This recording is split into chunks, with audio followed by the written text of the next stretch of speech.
sur les sujets de nos plans d'action concernant le label ISR, il y a déjà des choses et en tout cas des éléments qui ont été mis en place dans nos SCPI et dans nos produits immobiliers, dans nos actifs, notamment sur l'énergie renouvelable. C'est un des exemples. En Allemagne, la SCPI Revalis, on a déjà aujourd'hui 65% de notre parc immobilier qui est alimenté par de l'énergie renouvelable.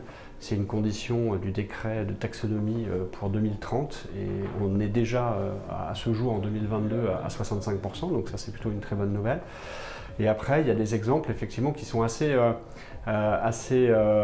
intéressants d'un point de vue nature, biodiversité, et puis les mauvais réflexes qu'on a aujourd'hui. Typiquement, on a quelques actifs où on ne fait pas de tonte toutes les semaines ou effectivement très régulière. Pourquoi? Parce qu'il y a des fleurs filifères qui ont été plantées pour nourrir les abeilles et que la tonte a lieu que 2 fois par an. Alors c'est vrai que de notre vision, on dit c'est pas très beau parce que c'est pas tondu, net, etc. Mais d'un point de vue ESG, je pense que pour les insectes et pour les abeilles, c'est beaucoup mieux. Donc ça fait partie des réflexes qu'il faut aussi qu'on arrive à changer. Et par exemple aussi des refuges pour lézards, on a un ensemble qui est fait pour préserver effectivement la faune locale et notamment ces fameux lézards. Donc ça fait partie des éléments qui, quand on arrive sur un immeuble, sur un actif, on se dit tiens, il y a quelque chose de bizarre qui est pas normal, entre guillemets, d'un point de vue esthétique, mais quand on se penche d'un point de vue de biodiversité, c'est plutôt très bien.